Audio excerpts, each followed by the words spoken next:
Bismillahirrahmanirrahim. Assalamualaikum warahmatullahi wabarakatuh. Halo anak-anak semuanya, apa kabar dimanapun kalian berada? Mudah-mudahan tetap sehat ya. Amin ya robbal alamin. Kali ini anak-anak kita akan belajar apa nih?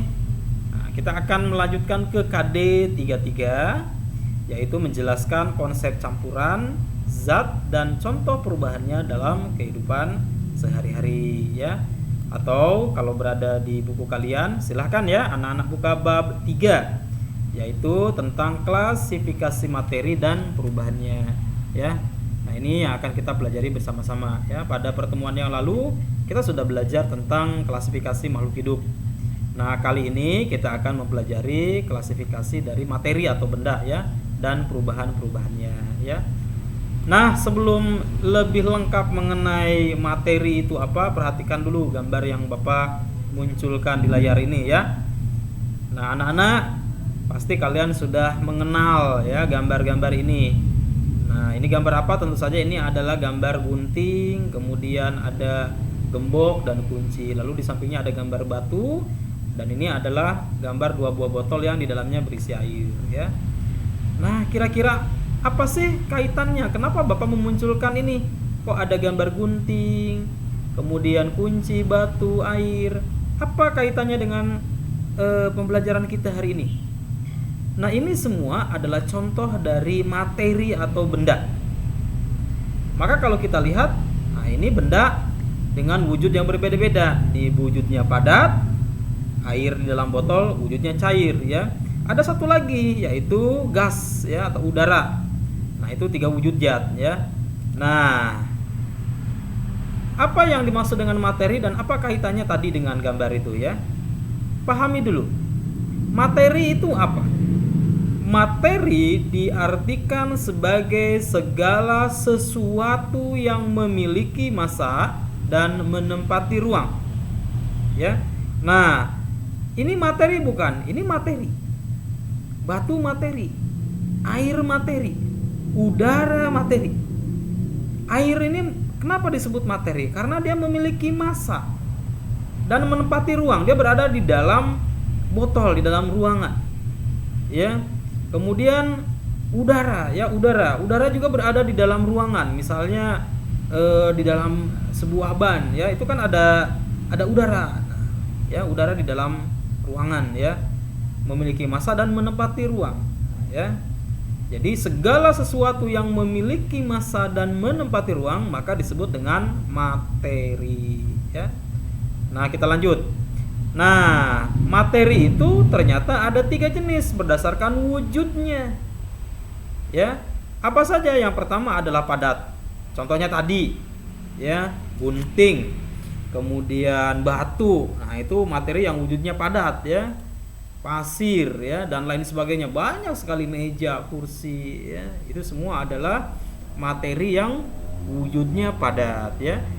Kemudian yang kedua adalah materi yang wujudnya cair. Misalnya tadi ya air itu adalah materi yang wujudnya cair ya, minyak gitu ya. Kemudian yang ketiga adalah materi yang wujudnya gas ya, misalnya oksigen ya. Kemudian karbon dioksida, hidrogen itu adalah materi-materi yang wujudnya gas. Jadi jangan lupa bahwa materi terdiri dari 3. Yang pertama adalah materi yang wujudnya padat, yang kedua cair, kemudian yang ketiga adalah gas. Nah, apa bedanya di antara ketiganya itu? Nah, ini lebih lengkapnya ya. Di buku kalian juga ada. Apa bedanya materi padat, cair, dan gas? Perhatikan tabel yang sudah Bapak tampilkan berikut ini. Yang pertama, materi atau zat padat. Bentuknya itu tetap. Ya, bentuknya tetap. Kemudian zat cair itu bentuknya berubah-ubah mengikuti wadahnya. Misalnya, ya, kalau kita masukkan air ke dalam wadah yang berbentuk seperti tabung, ya dia mirip dengan tabung. Kalau kita masukkan air ke dalam wadah yang berbentuk misalnya segitiga, maka bentuknya akan mengikuti segitiga. Jadi mengikuti wadah, bentuknya berubah-ubah mengikuti wadah. Begitu pula dengan gas. Gas itu bentuknya berubah-ubah tergantung dari wadahnya. Kalau wadahnya bulat ya bentuknya bulat. Kalau wadahnya misalnya segi 4, kubus, dia akan mengikuti ya. Kemudian Yang kedua adalah volume. Zat padat itu volumenya tetap. Ya, volumenya tetap tidak berubah-ubah. Zat cair tetap, sedangkan gas itu tergantung pada tempatnya volumenya. Kemudian zat padat. Zat padat itu tidak dapat dimanfaatkan. Ya. Kemudian zat cair itu sulit dimanfaatkan dan zat gas mudah dimanfaatkan. Kemudian massa jenisnya. Zat padat itu memiliki massa jenis yang sangat besar. Kemudian zat cair sedang, sedangkan gas itu massa jenisnya sangat kecil. Nah, zat padat itu tidak mengalir, kemudian zat cair mengalir, kemudian gas dapat mengalir, ya. Nah, jadi ini adalah perbedaan dari materi yang wujudnya padat, cair, dan gas, ya. Nah, inilah peta konsep yang akan kita pelajari bersama-sama, ya. Jadi materi itu selain terdiri dari 3 wujud, ya, materi juga tersusun dari 2 kelompok besar, yaitu zat tunggal dan campuran, ya. Nah, zat tunggal tersusun lagi menjadi unsur dan senyawa. Kemudian campuran terbagi menjadi 2, yaitu campuran heterogen dan campuran homogen. Inilah yang akan kita pelajari bersama-sama kali ini, ya, yaitu tentang materi, ya, zat tunggal dan campuran.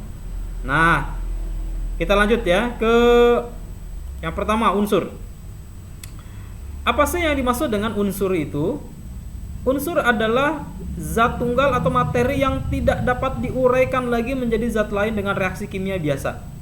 Jadi unsur tidak dapat diurai, ya, tidak dapat diuraikan lagi, ya, tidak dapat dibagi kembali ya, menjadi zat lain.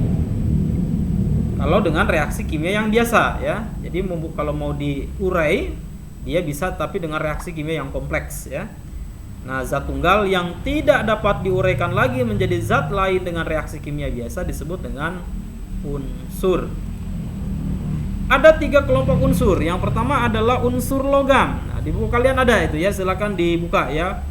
Yang apa cirinya unsur logam itu? Pertama, warnanya putih mengkilap, kemudian memiliki titik lebur yang rendah dan dapat menghantarkan arus listrik, ya. Jadi bisa mengalirkan arus listrik, ya, kalau unsur logam itu.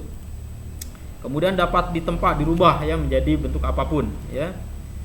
Kemudian juga dapat menghantarkan panas. Jadi selain menghantarkan arus listrik, unsur logam juga dapat menghantarkan panas atau kalor, ya.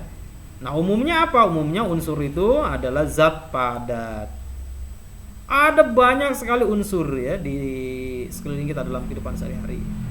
Ya, nah ini adalah tabel unsur logam dan lambangnya, ya. Misalnya ada aluminium. Nah, dalam bahasa Indonesia tetap aluminium. Nah, lambangnya A besar, kemudian L kecil. Ada aurum. Nah, dalam bahasa Indonesia aurum itu emas, ya. Lambangnya A besar dan U kecil. Ada argentum dan kalsium, cuprum, ferum, natrium, plumbun, stannum, ya. Ini adalah nama-nama Indonesianya. Ada kalsium, cuprum tembaga dalam bahasa Indonesia, ferum itu besi, natrium tetap natrium, plumbun timbal, ya. Nah, ini lambangnya, ya. Nah, nanti kita belajar kenapa sih masing-masing unsur itu ada lambangnya dan bagaimana caranya. Kenapa aluminium lambangnya A besar L kecil? Kenapa aurum lambangnya A besar U kecil? Ini ada pengaturannya, ada tata caranya di dalam penyusunan lambang, ya. Nah, ini dia, ya. Ini adalah beberapa unsur logam dan non logam serta kegunaannya, ya. Misalnya natrium, ya. Ini adalah simbolnya N besar A kecil, kegunaannya adalah senyawanya digunakan untuk dalam dapur, ya. Ada strontium, ada magnesium, ada iodin. Nah, ini unsur non logam. Di antaranya adalah oksigen, hidrogen, karbon, sulfur, fosfor, nitrogen, iodium. Nah, ini dalam bahasa Indonesianya, ya. Oksigen, oksigen, hidrogen, hidrogen, karbon, karbon, sulfur, belerang, fosforus, fosfor, nitrogen, nitrogen, iodium, iodin. Nah, ini lambang-lambangnya. Oksigen lambangnya O besar, ya. Hidrogen H besar, karbon C besar, sulfur S besar, fosfor P, nitrogen N besar, iodin I, ya. Nah, inilah tata cara pemberian nama pada unsur, ya, dan penulisan lambang unsur, ya. Siapa yang membuat Pertama kali lambang unsur adalah Berzelius atau lebih lengkapnya John Jacob Berzelius. Jadi penulisan lambang atau simbol unsur itu harus menurut aturan John Jacob Berzelius ya. Isinya apa? Isinya ini dia ya, aturan Berzelius dalam penulisan simbol unsur itu ini dia. Yang pertama, setiap unsur dilambangkan dengan satu huruf, yaitu huruf awal dari nama latinnya. Yang kedua, huruf awal ditulis dengan huruf kapital atau huruf besar. Yang ketiga, bagi unsur yang memiliki huruf awal sama diberikan satu huruf kecil dari nama unsur tersebut. Nah, contohnya ini dia ya, nama latinnya karbon, ditulisnya carbon. Maka simbolnya C besar, diambil huruf pertamanya. Kalsium, nama latinnya kalsium. Nah, karena sama maka dia ditambahkan. Ditambahkan apa? Ditambahkan huruf kedua. Huruf keduanya mesti lebih kecil dibandingkan dengan huruf pertamanya. Maka kalsium itu simbolnya C besar, A kecil. Nah, coba kalian perhatikan nih ya pada tayangan tadi. Nah, ini ya. Oksigen diambil dari huruf pertama, huruf besar. Begitu pula dengan hidrogen. Ini juga sama ya. Atau di belakangnya nih ya. Nah, ini dia nih. Aluminium. Ini kenapa ini Al, ini Au, kan ini kan sama nih, huruf awalnya sama. Maka supaya tidak membingungkan, Berzelius kemudian menambahkan huruf kedua tapi harus lebih kecil. Aluminium, A besar, Al kecil. Aurum, A besar, U kecil ya. Jadi ini nama Latin, ini nama Indonesia, ini simbolnya. Penulisannya menurut Jacob Berzelius. Nah, ini dia ya. Paham ya? Nah, apa sih manfaat dari unsur-unsur tersebut, unsur logam, non logam ya? Yang pertama yaitu krom. Nah, ini nggak kelihatan, ini padahal krom ini ya. Nah, misalnya di mobil itu krom itu ada ya, krom ya. Kalau dia dicampur dengan baja, maka krom itu akan menjadi stainless steel ya. Alat-alat masak ya di dapur itu stainless steel, sendok, garpu itu stainless steel ya. Campuran dari krom dengan baja. Lalu ada besi ya. Besi ini manfaatnya konstruksi bangunan, mobil dan sebagainya. Nikel, kemudian tembaga, ini manfaatnya banyak sekali ini. Silakan dibaca saja ya. Seng ya, manfaatnya perkakas rumah tangga. Ada platina untuk pelapot mobil. Emas ya. Emas ini merupakan apa namanya ya, unsur yang sangat bernilai sekali begitu ya. Manfaatnya sebagai perhiasan karena mahal ya. Nah, ini apa? Ini adalah unsur non logam ya. Apa bedanya kalau unsur logam tadi ya? Nah, ini cirinya unsur non logam. Kalau logam mengkilap, maka non logam tidak mengkilap. Ya, kalau unsur logam penghantar listrik yang baik, maka unsur non logam justru sebaliknya ya, penghantar arus listrik yang buruk ya. Nah, kalau unsur logam dapat ditempa dalam bentuk apapun, non logam itu tidak dapat ditempa. Ini bedanya. Ini ciri unsur non logam dengan unsur logam tadi di awalnya. Contohnya apa saja? Ada fluor, ada brom, ada yodium. Ini manfaatnya ya. Dicampur dengan pasta gigi, menguatkan gigi, pendingin kulkas ya. Kemudian ada brom, obat penenang syaraf, yodium. Ini manfaatnya ya. Nah, unsur yang ketiga adalah unsur semi logam, memiliki sifat di antara logam dan bukan logam. Contohnya silikon dan germanium. Nah, anak-anak, jadi itulah tiga wujud unsur ya. Ada unsur yang pertama logam, non logam, semi logam ya.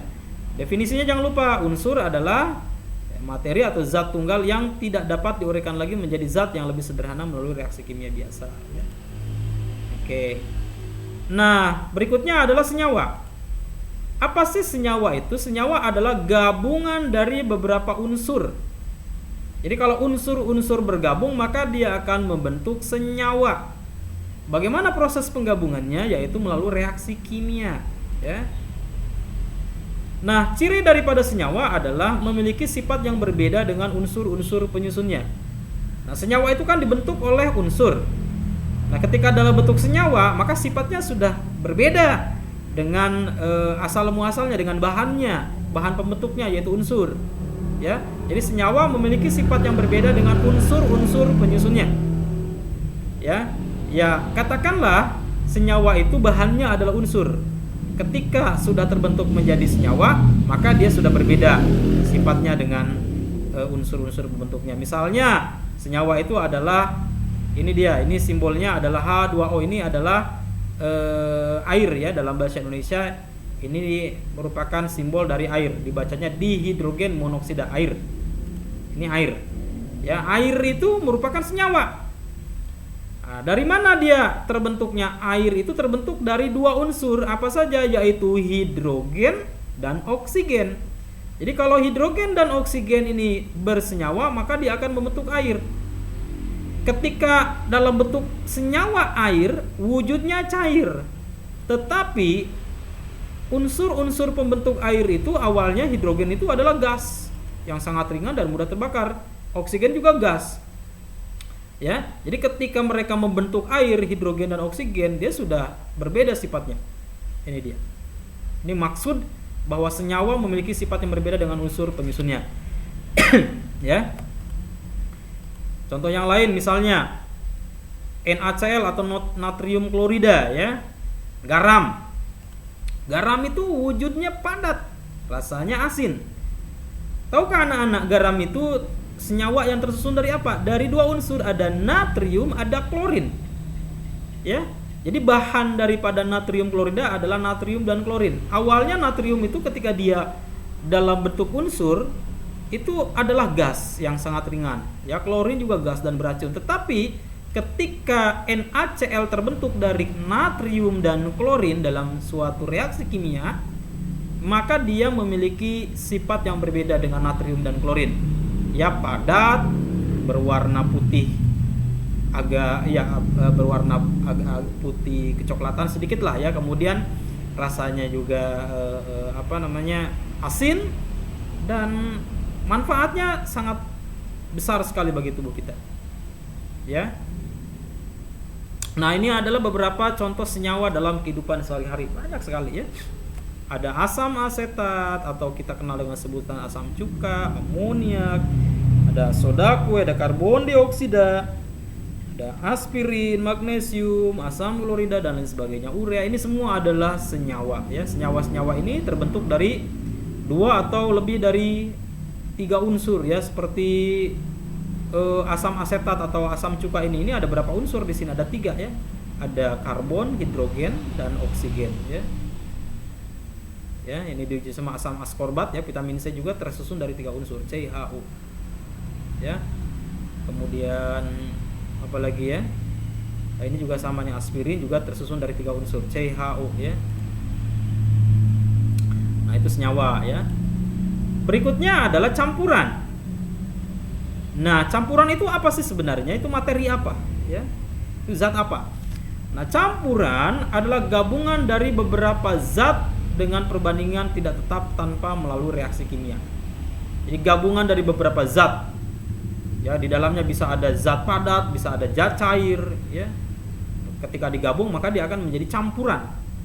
Bagaimana prosesnya? Tanpa melalui reaksi kimia. Ya. Nah, ini bedanya. Nah, ini campuran, ini senyawa. Kita lihat apa bedanya. Campuran itu terbentuk tanpa reaksi kimia. Senyawa terbentuk melalui reaksi kimia. Ya, contoh tadi. Natrium klorida NaCl itu hanya bisa terbentuk natrium klorida itu melalui reaksi antara natrium dengan klorin. Nah, kalau campuran tidak, misalnya ya campuran antara air dengan garam, nggak perlu pakai reaksi kimia. Gabung aja ya air dengan garam. Ya, maka akan terbentuk campuran air dengan garam tanpa melalui reaksi kimia. Kopi misalnya dengan gula, dengan susu, dengan air, bila digabung maka dia akan menjadi campuran. Apakah ketika kalian bikin kopi harus melalui reaksi kimia biasa? Kan tidak ya. Jadi perbedaannya pertama antara campuran dengan senyawa adalah proses pembentukannya ya. Campuran terbentuk tanpa melalui reaksi kimia biasa, senyawa terbentuk melalui reaksi kimia. Ya, terbentuk tanpa melalui reaksi kimia. Campuran, perbandingan massa unsur dan senyawanya tidak tetap. Ya, senyawa itu perbandingan massa unsurnya tetap. Campuran tersusun dari bisa berbagai unsur atau beberapa senyawa. Ya, kalau kalian membuat es teh manis, wah di situ kan ada air, ya ada senyawa air, ada teh, ada gula, ya. Kalau dicampur lagi dengan kopi, ada kopi. Jadi campuran dari berbagai macam bisa unsur, bisa beberapa senyawa. Nah, kalau senyawa itu dia hanya tersusun dari beberapa unsur. unsur saja. Kemudian yang berikutnya adalah sifat komponen penyusun campuran itu sesuai dengan sifatnya masing-masing. Ya, jadi ketika kalian membuat campuran antara air, gula gitu kan, kopi ya kan, ketika bergabung maka kita masih bisa merasakan ciri atau sifat dari masing-masing bahan penyusun campuran, maaf ya. Rasa kopi, ya air, ya gula, seperti itu ya. Sementara senyawa itu sifat komponen penyusun senyawa berbeda dengan aslinya. Seperti tadi garam kan tersusun dari natrium dan klorida. Ya, garam dalam bentuk senyawa wujudnya padat, rasanya asin, ya kan, warnanya putih. Ya kan, sementara ketika dia dalam bentuk bahan berupa unsur natrium dan klorida, wujudnya udah beda, ya, wujudnya udah gas ya. Jadi seperti itu ya maksudnya, bahwa senyawa itu sifat komponen penyusun senyawa berbeda dengan aslinya. Campuran bisa dipisahkan dengan proses tertentu. Misalnya kalau kalian ingin memisahkan campuran antara air dengan kopi, itu bisa diendapkan, bisa disaring ya.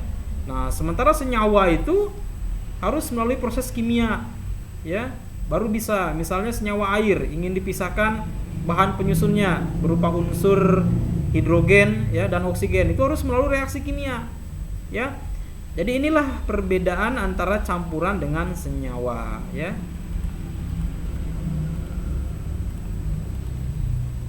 Nah, campuran ternyata dibagi menjadi dua kelompok ya. Yang pertama yaitu campuran homogen dan nanti ada campuran heterogen. Bedanya apa? Homogen sama ya, campuran homogen adalah campuran antara dua zat atau lebih yang partikel-partikel penyusunnya tidak dapat dibedakan lagi. Ketika dua zat bergabung membentuk campuran homogen, maka partikel-partikel penyusunnya sulit sekali dibedakan. Ya. Nah, campuran homogen itu biasa juga disebut dengan larutan. Misalnya kamu mencampurkan air dengan garam, maka akan menghasilkan campuran homogen yang kita kenal dengan sebutan larutan garam. Ya, larutan garam. Nah, itu adalah campuran homogen ya. Nah, kenapa tidak bisa dibedakan lagi partikel-partikel penyusunnya? Karena ini dia ukurannya sangat kecil sekali. Ya. 0,0000001 meter. Sulit sekali diamati ya. Misalnya larutan gula ya, contoh campuran homogen itu, larutan garam, stainless steel juga termasuk campuran homogen. Emas juga ya, campuran berbagai macam gas ya. Nah, berikutnya adalah campuran heterogen. Apa bedanya? Merupakan campuran antara dua macam zat atau lebih yang partikel-partikel penyusunnya masih dapat dibedakan satu dengan yang lainnya. Nah, kalau campuran homogen ketika dia bercampur, partikel-partikel penyusunnya susah sekali karena ukurannya sangat kecil. Nah, kalau campuran heterogen ketika bergabung maka masih bisa dibedakan lagi partikel-partikel penyusunnya. Misalnya yaitu tanah, kemudian air sungai, makanan, ya kan, macam-macam itu dalam makanan, ada nasi, ada lauk pauk, sayur dan sebagainya.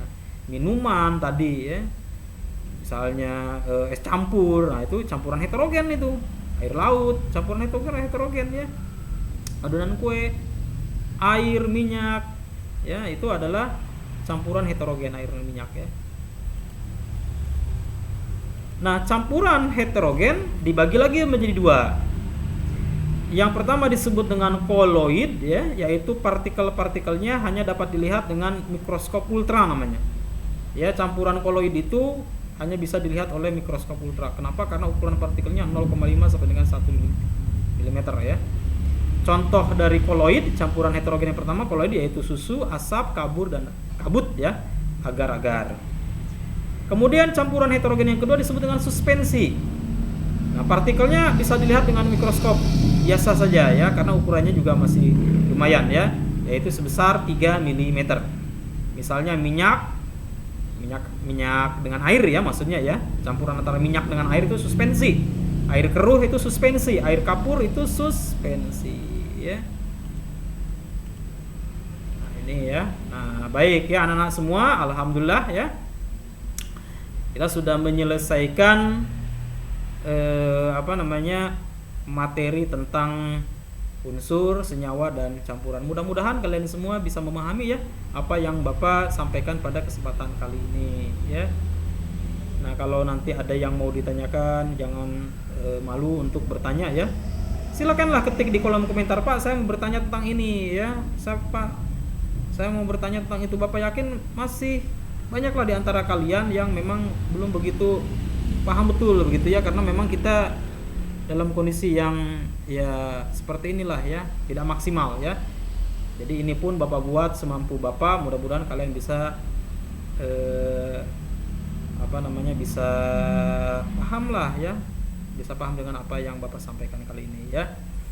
Jadi demikian kegiatan pembelajaran kali ini ya. Bapak tutup dengan billahi taufik wal hidayah. Wassalamualaikum warahmatullahi wabarakatuh.